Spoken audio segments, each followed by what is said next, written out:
kali ka lang, Allahu Akbar! 君にどれだけ愛されても僕の心臓は一つだけやめてよやめてよ優しくしないでよどうしても僕には理解ができないよひどいよひどいよ言葉で教えてよこんなのAssalamualaikum warahmatullahi wabarakatuh. Kami mahasiswa-mahasiswi Sekolah Tinggi Ilmu Ekonomi Al-Wasliyah Sibolga Tapanuli Tengah, kelompok 2 dari semester 1C akan menyampaikan materi kami yang berjudul Pengantar Kewirausahaan Kewarganegaraan. Sebelum masuk materi, kami akan memperkenalkan diri masing-masing. Teman saya bernama Nurfaida. saya Afila Azhar Syambaton. Saya Nabila Mesaria Putri Tanjung. Saya Arfan Pengalian. Berikut adalah materi yang akan kami sampaikan. Assalamualaikum warahmatullahi wabarakatuh. Jadi, pendidikan merupakan sebuah upaya kesadaran dari setiap masyarakat dan pemerintah untuk menjamin kelangsungan hidup generasi penerusnya. Jadi di sini saya akan menjelaskan apa itu pengertian peran pengantar kewirausahaan kewarganegaraan. Pendidikan kewarganegaraan bisa kita artikan sebagai sebuah proses program pendidikan berdasarkan nilai-nilai Pancasila sebagai wahana untuk mengembangkan dan melestarikan nilai luhur dan moral yang berakar pada budaya bangsa yang diharapkan menjadi nilai jati luhur yang diwujudkan dalam bentuk perilaku dan kehidupan sehari-hari. Para peserta didik, baik sebagai individu maupun anggota masyarakat dan ciptaan Tuhan Yang Maha Esa. Menurut Kepala Dirjen Dikti nomor 267 Dikti 2000, Menteri Pendidikan, kewarganegaraan adalah pendidikan tentang hubungan warga negara dan negaranya, dan pendidikan pendahuluan bela negara atau PPBN dalam Undang-Undang Nomor 20 Tahun 2003 tentang Sistem Pendidikan Nasional dinyatakan bahwa di setiap jenis luhur dan jenjangan pendidikan wajib membuat pendidikan bahasa, pendidikan agama, dan pendidikan kewarganegaraan. Jadi, pendidikan kewarganegaraan merupakan sebuah mata pelajaran yang diberikan dalam pendidikan formal untuk membina sikap moral peserta didik agar memiliki kadar dan kepribadian yang positif sesuai dengan nilai-nilai Pancasila. Jadi, hakikat pendidikan kewarganegaraan ada dua jenis. Yang pertama, program pendidikan berdasarkan nilai-nilai Pancasila sebagai wahana untuk mengembangkan dan melestarikan nilai luhur dan moral yang berakar pada budaya bangsa yang diharapkan menjadi jati luhur, jati diri yang diwujudkan dalam bentuk perilaku dan kehidupan sehari-hari. Yang kedua, sebuah mata pelajaran yang memfokuskan pada pembentukan diri yang beragam dari segi agama, sosiokultural, bahasa, usia, dan suku bangsa untuk menjadi warga negara Indonesia yang cerdas, terampil, dan berkarakter yang dilandasi oleh Pancasila dan Undang-Undang 1945. Sekian penjelasan dari saya. Wabillahi taufiq wal hidayah. Assalamualaikum warahmatullahi wabarakatuh. Di sini saya akan menyampaikan karakteristik pengantar kewirausahaan kenegaraan. Jadi, karakteristik dapat diartikan sebagai ciri atau tanda yang menunjukkan suatu hal berbeda dengan lainnya. Pendidikan kewarganegaraan sebagai mata pelajaran yang sangat penting. Bagi siswa memiliki karakteristik yang cukup berbeda dengan cabang ilmu pendidikan lainnya.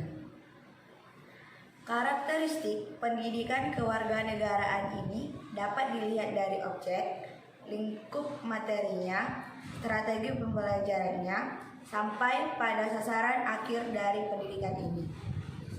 Jamarah dan Zain Ihsan tahun 2017 halaman 53 menyatakan bagian-bagian karakteristik pendidikan Pancasila dan kewarganegaraan sebagai berikut. 1. Menekankan pada pemecahan masalah. 2. Bisa dijalankan sebagai berbagai konteks. 3. Mengarahkan siswa menjadi pembelajar mandiri. 4. Mengaitkan materi pelajaran dalam konteks kehidupan siswa yang berbeda. 5. Mendorong siswa untuk merancang dan melakukan kegiatan ilmiah. 6. Motivasi siswa untuk menerapkan materi yang telah dipelajari. Yang ketujuh, menerapkan penilaian otentik. Lingkup pengantar kewiraan kewarganegaraan. Ruang lingkup mata pelajaran pendidikan kewarganegaraan meliputi aspek-aspek sebagai berikut. 1. Persatuan dan kesatuan bangsa. Merupakan perpaduan yang sangat erat untuk menggambarkan makna yang tergantung dalam keberagaman yang ada di Indonesia. Meliputi hidup rukun dalam perbedaan, cinta lingkungan, kebanggaan sebagai bangsa Indonesia, Sumpah Pemuda, keutuhan negara, kesatuan Republik Indonesia, ketertiban dan jaminan keadilan. 2. Norma hukum dan peraturan meliputi tertib dalam kehidupan keluarga, tata tertib di sekolah, norma yang berlaku di masyarakat. Peraturan daerah, norma-norma dalam kehidupan berbangsa dan bernegara, sistem hukum dan peradilan nasional, hukum dan peradilan internasional. 3. Hak asasi manusia adalah hak-hak yang melekat pada diri manusia sebagai karunia Tuhan yang Maha Esa dari sejak dilahirkan ke dunia yang tidak dapat dicabut atau dianggap oleh siapapun.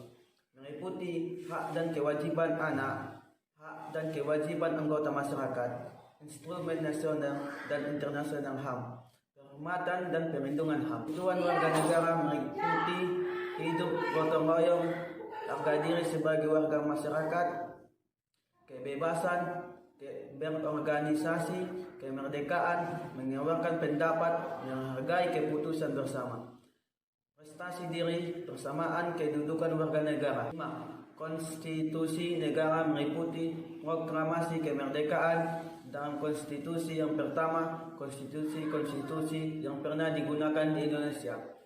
Hubungan dasar negara dengan konstitusi. 6. Kekuasaan dan politik meliputi pemerintahan desa dan kecamatan, pemerintahan daerah dan otonomi, pemerintahan pusat, demokrasi dan sistem politik, budaya politik, budaya demokrasi menuju masyarakat madani, sistem pemerintahan pers dan dalam masyarakat demokrasi. 7. Pancasila meliputi kedudukan Pancasila sebagai dasar negara dan ideologi negara. Proses perumusan Pancasila sebagai dasar negara, pengalaman nilai-nilai Pancasila dalam kehidupan sehari-hari. 8. Globalisasi adalah suatu proses dengan kejadian, keputusan, dan kegiatan di salah satu bagian dunia menjadi suatu konsekuensi yang signifikan bagi individu maupun masyarakat di daerah jauh. Globalisasi mendorong adanya perubahan yang terjadi dalam beberapa bidang meliputi globalisasi di lingkungan, politik luar negeri, Indonesia di era globalisasi, dampak globalisasi, hubungan internasional dan organisasi internasional, dan mengevaluasi globalisasi. Prinsip-prinsip pengantar kewiraan kewarganegaraan. Prinsip dasar pembelajaran PKN mengacu pada sejumlah prinsip dan pembelajaran menurut pendapat Budiman Shah. Prinsip-prinsip pembelajaran tersebut adalah 1. Prinsip belajar siswa aktif. Model ini menganut prinsip belajar siswa aktif. Aktivitas siswa hampir di seluruh proses pembelajaran, dari mulai fase perencanaan di kelas, kegiatan lapangan, dan laporan. Dalam fase perencanaan aktivitas siswa terlihat pada saat pengidentifikasian masalah dengan menggunakan teknik bursa. Setiap siswa boleh menyampaikan masalah yang menarik baginya. Di samping tentu saja yang berkaitan dengan materi pembelajaran, Setelah masalah terkumpul, siswa melakukan voting untuk memilih satu masalah untuk kajian kelas. 2. Kelompok belajar kooperatif. Proses pembelajaran PKN juga menerapkan prinsip belajar kooperatif, yaitu proses pembelajaran yang berbasis kerjasama. Kerjasama yang dimaksud adalah kerjasama antara siswa dan antara komponen-komponen lain di sekolah, termasuk kerjasama sekolah dengan orang tua siswa dan lembaga terkait. Kerjasama antar siswa jelas terlihat pada saat kelas sudah memilih satu masalah untuk bahan kajian bersama. 3. Pembelajaran partisipatori. Selain prinsip pembelajaran di atas, PKN juga mengatur prinsip dasar pembelajaran partisipatori. Sebab melalui model ini, siswa belajar sambil melakoni. Salah satu bentuk pelakonan itu adalah siswa belajar hidup berdemokrasi. Sebab dalam setiap langkah model ini memiliki makna yang hubungannya dengan praktik hidup berdemokrasi. 4. Reactive thinking. Dalam prinsip ini lebih menekankan bagaimana guru menciptakan strategi agar murid mempunyai motivasi belajar. Oleh karena itu, guru harus situasi sehingga materi pembelajaran menarik, tidak membosankan. Guru harus mempunyai sensitivitas yang tinggi untuk segera mengetahui apa kegiatan pembelajaran sudah membosankan siswa. Jika hal ini terjadi, guru harus segera mencari cara untuk menanggulanginya. Ciri guru yang reaktif itu diantaranya sebagai berikut. 1. Menjadikan siswa sebagai pusat kegiatan belajar. 2. Pembelajaran dimulai dengan hal-hal yang sudah diketahui dan dipahami siswa. 3. Selalu berupaya membangkitkan motivasi belajar siswa dengan mempunyai materi pembelajaran sebagai sesuatu hal yang menarik dan berguna bagi kehidupan siswa. 4. Segera mengenali materi atau metode pembelajaran yang membuat siswa bosan. Bila hal ini ditemui, dia segera menanggulanginya. Baiklah, dari materi yang telah kami sampaikan dapat disimpulkan pendidikan kewarganegaraan atau civic education adalah seleksi, adaptasi dan lintas disiplin ilmu-ilmu sosial, ilmu-ilmu kewarganegaraan, humaniora, teknologi, agama, kegiatan dasar manusia yang diorganisir dan disajikan secara psikologis dan ilmiah untuk ikut mencapai salah satu tujuan pendidikan ilmu pendidikan sosial. Untuk mencapai tujuan pendidikan nasional sekaligus tujuan nasional mencerdaskan kehidupan bangsa melalui sistem pendidikan nasional sebagai amanat konstitusi Negara Republik Indonesia. Maka diselenggarakan pembelajaran pendidikan kewarganegaraan di semua jenjang dan jenis pendidikan di tanah air. Sekian materi yang telah kami sampaikan, kurang lebihnya kami mohon maaf. Wabillahi taufiq wal hidayah. Wassalamualaikum warahmatullahi wabarakatuh.